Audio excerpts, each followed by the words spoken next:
Adakah bila jadi seorang wali, kekasih Allah, jadi nabi, jadi rasul, Allah tak uji? Allah uji. Lagi Allah uji. Semakin dekat kamu dengan Allah, semakin kamu dikasihi Allah, semakin banyak ujian yang Allah bagi. Sebab Allah tahu apabila kamu diuji oleh Allah, kamu hanya akan meminta hanya kepada Allah. Kamu hanya akan mengadu kepada Allah. Kamu hanya akan kembali kepada Allah. Sebab tu Al-Imamul Hasanul Basri, antara ketua salaf, dia sebut kepada kita, dia kata, wahai semua umat Nabi, wahai semua umat Muhammad, tafaqqadul halawata fi thalath.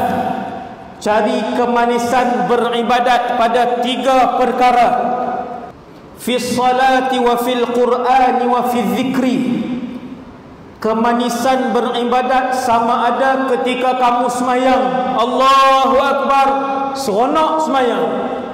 Seperti mana lazat kita makan makanan yang sedap, lazat kita minum minuman yang sedap, lazat kita melakukan jima' dengan isteri dan suami.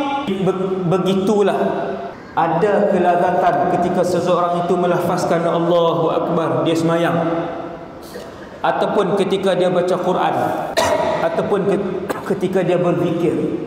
3 ni, kalau kamu dapat kelazatan salah satu daripada 3 ini, beruntunglah kamu. Dapat 1 pun cukup. Kalau dapat 3-3 lagi bagus.